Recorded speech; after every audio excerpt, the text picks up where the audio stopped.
안녕하세요. 도시책방을 찾아주셔서 감사합니다. 역사에 관한 몇 가지 담론이 있는데요. 그 중에서 역사는 반복된다 라는 말이 있습니다. 이게 무슨 뜻일까요? 반복이라는 것은 인간의 행동에 일정의 패턴이 있다는 것이고, 그 패턴을 시간의 흐름, 즉 역사 속에서 찾아낼 수 있다는 뜻인데요. 패턴이 있다는 것은 한길속도 모를 것 같은 어떤 사람의 마음을 예측할 수 있다는 뜻입니다. 물론 그 패턴을 정확하게 분석해야 되겠죠.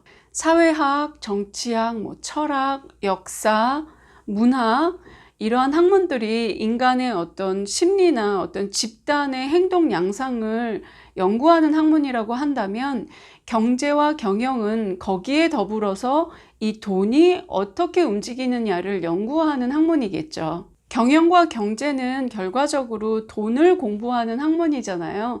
그럼 그 돈은 누가 갖고 있나요? 이렇게 공중에 떠 있나요? 그건 아니잖아요. 이 돈을 가지고 있는 게 바로 사람이고, 사람의 마음과 심리와 어떤 집단 행동을 분석하다 보면 그 돈의 흐름을 파악할 수 있다라는 것이 경제와 경영학의 기본적인 기초입니다. 그러니까 돈을 잘 벌고 싶다 한다면 당연히 사람 공부를 해야 되겠죠. 그 사람들이 어떤 마음으로, 어떤 동기로 돈을 벌고 돈을 쓰고 또 돈을 모으는지에 따라서 그 경제와 경영의 가장 중심이 되는 돈의 흐름을 파악할 수 있는 거고요. 그래서 과거에서 지금까지 돈의 흐름이 어떤지를 파악하게 되면 미래에 어디에 돈이 몰리겠구나, 아니면 어디로 흘러가겠구나, 이런 걸 예측할 수 있다는 뜻입니다. 경제학에서는 거시적인 관점에서 이러한 큰 흐름을 본다고 치면은, 사실 우리는 거시 경제보다는 어떤 미시 경제,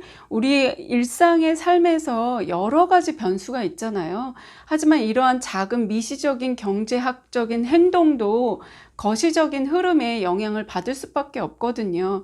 그러니까 어떤 역사를 통해서 그 안에 돈이 어떻게 흘러갔는지를 보는 것은 굉장히 중요한 일인 것 같아요. 경제 경영학의 역사는 아까 말했던 다른 학문에 비해서 그 역사가 조금 짧은데요. 예전에는 돈이라는 것이 일정 특정 집단에만 몰려 있었잖아요. 우리나라에서는 예전에 돈을 대놓고선 얘기하면 상스럽다라고 얘기하던, 정말 호랑이 담배 피던 시절도 있었습니다. 하지만 지금은 자본주의 시대잖아요. 누구나 경제력을 가질 수 있고 누구나 노동력이 있고 그것을 원하는 대로 펼칠 수 있는 세상이기 때문에 돈에 대해서 공부하고 돈에 대해서 알아야 되는 건 필수입니다. 돈을 천시하거나 돈을 싫다고 하는 사람은 없어요. 단지 그거를 얼마만큼 내가 적극적으로 표현하냐 안 하냐, 이 차이인 것 같아요.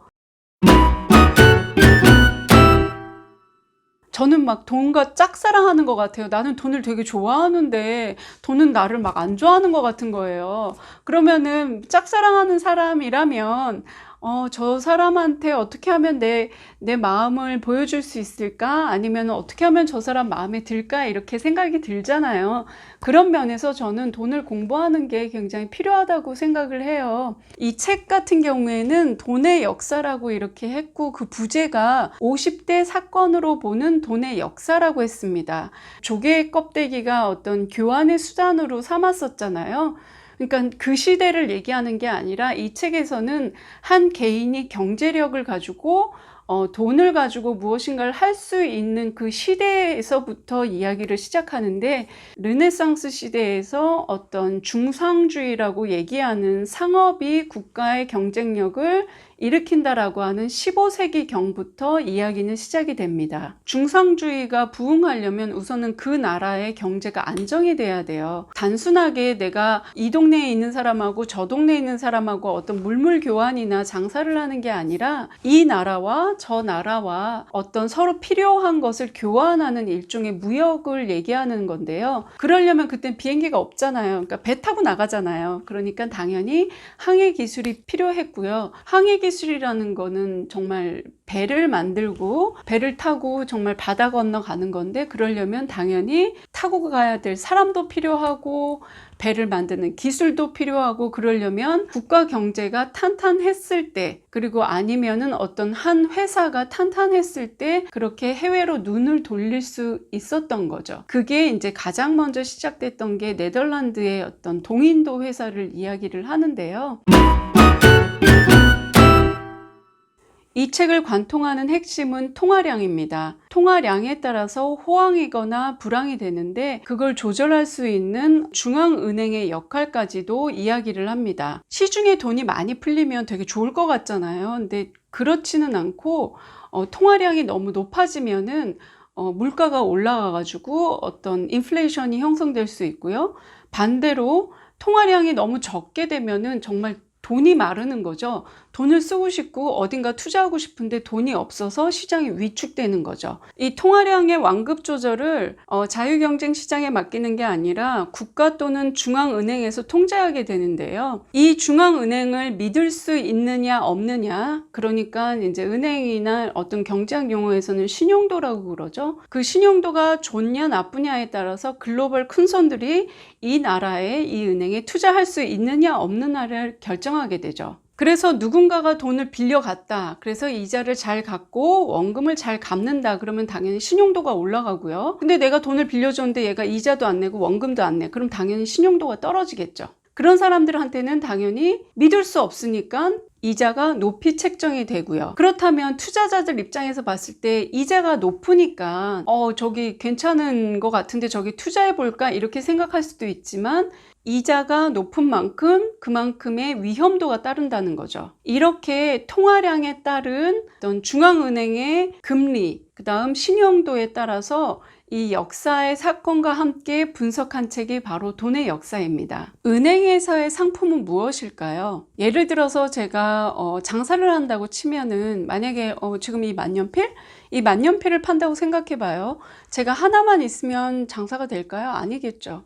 제가 만년필을 한 50개는 갖고 있어야 재고도 순환이 되고 뭐 이렇게 장사가 되겠죠. 마찬가지로 은행도 어느 정도의 상품, 즉 돈이 필요합니다. 은행은 속된 말로 하자면 일종의 돈 장사를 하는 건데요. 만년필은 재고가 쌓이면 제가 가격을 조금 낮춰서 재고 소진을 해서 팔 수 있죠. 은행도 마찬가지로 돈이 너무 많으면 내가 금리를 조금 낮게 줄 테니까 돈을 가져다 쓰세요 라고 한단 말이에요. 저한테도 뭐 은행에서 전화가 오기도 하고요. 많은 분들 이제 받아봤을 거예요. 그런데 시중에 돈이 별로 없다. 근데 돈이 필요한 사람은 굉장히 많다. 내가 만년필이 별로 없는데 만년필이 필요한 사람은 굉장히 많다. 그러면은 당연히 저는 만년필을 할인하지 않고 제값을 받거나 아니면 돈을 더 얹어서 부르겠죠. 마찬가지로 은행도 돈은 별로 없는데 돈이 필요한 사람이 굉장히 많다? 그러면은 신용도를 체크할 테고 여러 가지를 꼼꼼하게 따져가지고 금리를 높이 책정해서 돈을 빌려주겠죠. 이 책은 이렇게 은행이 통화량에 따라서 어떤 식으로 금리를 결정을 하고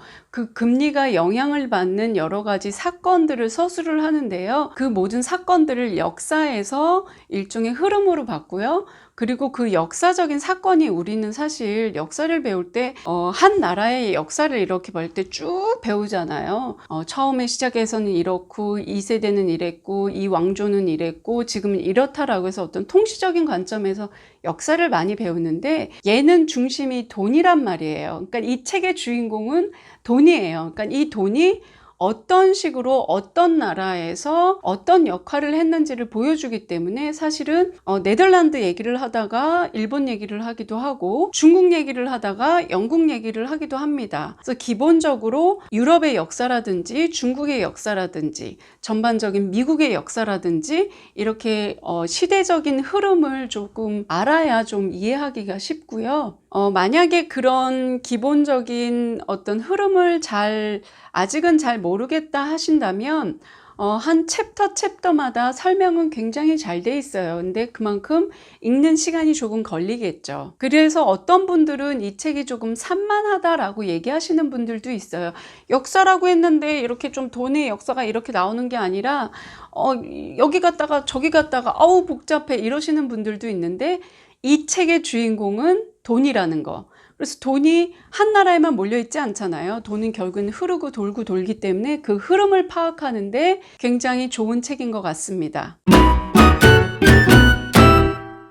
나는 돈을 좋아하는데 도대체 돈이 어디 있냐고 이렇게 따지고 싶으신 분들 많죠. 이 세상에 돈 없는 사람은 없어요, 사실. 지금 제 주머니에 뭐 현금은 없지만 은행에 돈은 있잖아요. 그게 단지 1원이 됐든 10원이 됐든 100만 원이 됐든 1000만 원이 됐든 누군가는 많이 갖고 누군가는 적게 갖고 있단 말이에요. 그러면 이거를 한 나라의 국가로 봤을 때 어떤 나라가 돈을 많이 가지고 있나요? 기본적으로 돈은 누가 소유하고 있어요? 제가 키우는 강아지가 돈을 소유하고 있지는 않잖아요. 사람이 돈을 가지고 있단 말이에요. 기본적으로 인구가 많은 나라는 통화량이 많을 수밖에 없겠죠. 이 책에서 또 한 번 포인트로 잡는 것은 인구수와 비례하는 어떤 통화량도 얘기를 했는데요. 인구수가 많은 나라와 인구수가 적은 나라의 경우에는 당연히 노동력과 경제력 여러 가지가 차이가 날 수밖에 없습니다. 근데 우리나라를 봐요. 70년대 굉장히 인구가 많았잖아요. 인구 밀도가 굉장히 높았고, 그런데 기술력은 떨어졌기 때문에 굉장히 노동 집약적인 산업을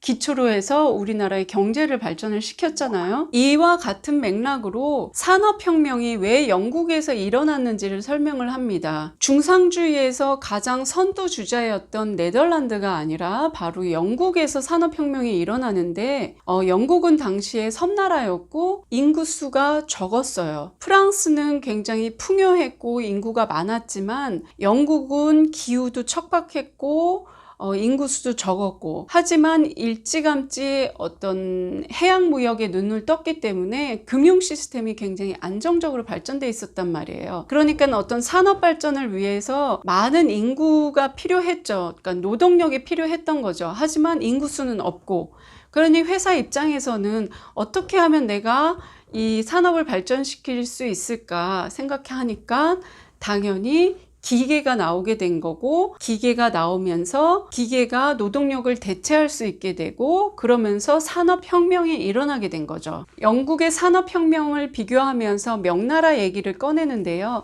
명나라 같은 경우에는 그때 당시에 17세기에 새로운 쌀 제법법이 나왔다고 합니다. 그래서 인구수가 굉장히 늘고, 그러니까 먹고 살기 편해진 거죠. 명나라 이전까지는 동양과 서양을 대비해서 얘기했을 때 동양이 훨씬 더 강력한 경제력을 갖추고 있었다고 합니다. 하지만 영국이 기계를 만들어낸 반면에 명나라에서는 인구수가 늘어났기 때문에 어떤 이 노동력을 사용하는 산업, 그러니까 기계에 대한 니즈가 없었던 거죠. 사람에 의존하는, 노동력에 의존하는 산업인 뭐 농업이라든지 다른 일들이 계속 이제 유지가 되면서 격차가 일어나기 시작한 거죠. 돈으로 연결된 하나의 세상과 연결고리를 보여주거든요. 그러니까 결국에는 역사 속에서 돈이 어떻게 흘렀는지를 볼 수 있는 책입니다. 챕터 하나하나를 보면 약간 띄엄띄엄 돼 있는 것 같은 느낌이 들기도 해요. 서로 연관성이 없는 건가? 왜 갑자기 이거 얘기하다가 저렇게 이렇게 건너뛰지 하는데, 이러한 어떤 독자들의 의문을 딱 상쇄시킬 수 있는 표현을 쓰세요, 이 작가님이. 그것이 알고 싶다 보면은 김상중 씨가 딱 이러잖아요. 막 이렇게 얘기를 하다가, 그런데 말입니다, 딱 이렇게 하면은 사람들이 딱 집중을 하잖아요. 다음에 무슨 일이 있지?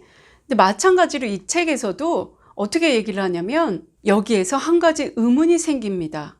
이런 게 왜 발생했을까요? 왜 무너졌을까요? 다음엔 어떤 일이 일어났을까요? 질문으로 시작해서 질문으로 끝이 나요. 그러니까 제가 이 책을 보다가 좀 그만둬야지, 나중에 읽어야지 하다가 다시 또 읽게 되고, 그러게 말이야, 왜 그러지? 하고선 계속해가지고 독자의 호기심을 이끌어내시더라고요, 이 작가님께서. 그래서 저는 이 책을 사실 하루에 다 읽었어요. 작가님의 어떤 의도에 제가 휘말린 거죠. 멈출 수가 없는, 이야기를 끊어내질 않으세요. 물론 끊을 수 있죠. 뭐 의지만 있다면 책 딱 덮으면 끝인데, 계속해가지고 어떤 호기심과 질문을 해냄으로써 약간 자칫 지루할 수 있는 어떤 경제학적 얘기를 굉장히 재밌게 풀어내셨고요. 그다음 여기 도표가 좀 많이 나와요. 그래서 도표를 싫어하시는 분들은 약간 거부감을 느낄 수도 있지만 그 도표에 대한 설명도 되게 잘 돼 있고 각 챕터마다 요약이 돼 있어요. 그래서 한 챕터로서도 충분하게 많은 설명이 돼 있지만 이거를 하나의 쭉 흐름으로 봤을 때 돈이 이렇게 흘러가는구나, 이렇게 세상이 연결되어 있구나, 이런 걸 깨닫게 해주는 책이에요. 제가 지난번에 리뷰한 동화경제사처럼 동화의 어떤 또 다른 이면을 보여주는 책이었다면 이 책은 역사적 사건에서 돈이 어떤 역할을 했는지를 보여줍니다. 그러니까 아까도 말씀드렸지만 이 책의 주인공은 돈이에요. 어떤 역사적 사건이 아니라 돈. 역사라는 건 이미 일어난 사실을 우리가 되짚어 보는 거잖아요. 그러니까 한 사람의 과거를 제가 돌아볼 때도 제가 한때는 제 과거가 되게 싫을 때도 있었지만 지금은 좋게 생각할 수도 있고 오늘은 좋게 생각이 되지만 뭐 내일은 또 내 과거가 싫을 수도 있잖아요. 그러니까 그게 한 사람의 주관에 따라서 지금 과거에 벌어졌던 일들이 다르게 해석이 될 수 있거든요. 그래서 역사를 바라볼 때는 그 역사학자의 그런 사관이 굉장히 중요해요. 그래서 그 사람이 어떤 식으로 역사를 해석하느냐에 따라서 과거의 사실이 정말 사실이 될 수도 있고 왜곡될 수도 있어요. 예를 들어서 일본 같은 경우에는 뭐 교육에 의해서 전 세계가 아니라고 하는데도 지네는 기라고 얘기해가지고 계속 문제가 되고 있잖아요. 마찬가지로 저는 역사를 볼 때 어떤 객관적인 안목과 어떤 주관적인 판단을 좀 배제한 눈을 기르는 게 굉장히 중요하다고 생각을 해요. 내가 같은 상황에 있다고 해도 이 사람은 A라고 기억하지만 이 사람은 B라고 기억할 수도 있거든요. 그러니까 이 둘이 만나서 얘기를 하면서 어떤 기억에 대한 보완이라든지 수정이 있어야 되는데 역사의 기록이 한 정치인 또는 권력에 의해서 왜곡이 된다면 결국에는 역사는 권력의 신화가 될 수밖에 없거든요. 그러니까 역사책을 고를 때도 조금은 객관적으로 가급적 역사적 사실만을 나열하는 책이 저는 좋다고 봐요. 그런 면에서 이 책은 특정한 정치, 배경, 사상, 이데올로기를 떠나서 돈이라는 어떤 냉정한 매개체에 대한 역사이기 때문에 그 역사를 바라보는 관점도 조금은 다르게 볼 수 있다는 거. 숫자로 만들어진 냉정한 돈이라는 그 역사를 볼 수 있어서 좋았고요.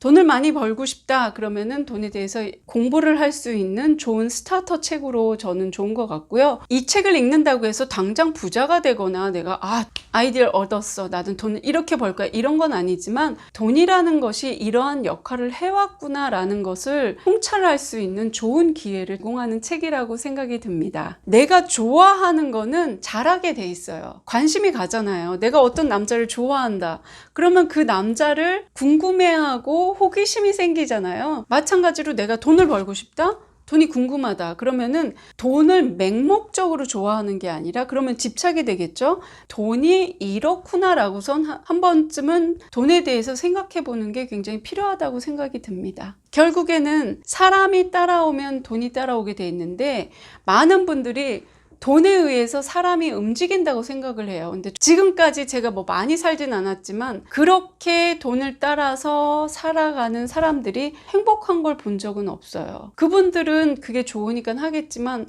뭐 제가 함부로 그런 사람들의 생을 판단할 수는 없지만 돈은 일종의 수단이고 도구일 뿐이지 나의 인생을 좌지우지할 수 있는 어떤 나를 통제하는, 나를 잡아삼키는 괴물이 돼서는 안 되거든요. 그래서 돈을 좋아하지만 나를 잡아먹거나 내가 돈의 노예가 되는 그런 상황이 되지 않기 위해서는 돈에 대해서 공부해야 된다고 생각을 해요. 지금까지 저와 함께 도시책방에 머물러 주셔서 감사하고요.